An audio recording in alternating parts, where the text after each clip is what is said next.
আসলে ফায়ার সার্ভিসের কর্মীরা চেষ্টা চালাচ্ছে পানি নিভানোর, আগুন নিভানোর। রাতে এরকম আগুন লাগছিল। আবার তারও কয়েকদিন পরে যে বড় তেলি আমাদের সামনে এগিয়ে গেলে একটু দেখা যাবে, এখানেও একটা বেলাতে আগুন লাগছিল। আমরা হয়তো ভাবি যে ভুলবশত কারণে হয়তো রাস্তার কাছে হয়তো বেরি টেরি খাওয়া কেউ ফেলে দেয়, হয়তো এইভাবে ধরে। আসলে আমাদের ধারণা বলতেছে তা না, কারণ এরকম ভুল সবসময় মানুষ করবে না। জি জি, এটা মানুষ ইচ্ছাগত ভাবেই করছে। মানুষ ভাবতেছে যে অমুকের পালাতে আমি আগুন ধরে দিলে তার তাই নিশ্চয় হয়ে যাক। আসলে এটা কি ঠিক?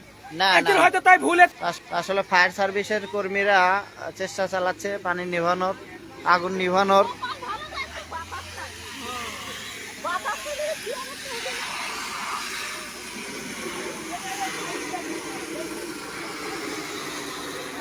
এখানে কিন্তু একটা পালা, ওখানে আগুন লেগেছে, এখানে দ্বিতীয় পালা, এটা তৃতীয় পালা। আসলে আগুনটা যদি বেশি হয়ে যেত তাহলে কিন্তু এই দ্বিতীয় পালাতে এসে লাগতো আগুনটা। আসলে এখানে দেখুন, এই যে গোয়াল ঘর আছে, এটা হচ্ছে গোয়াল ঘর।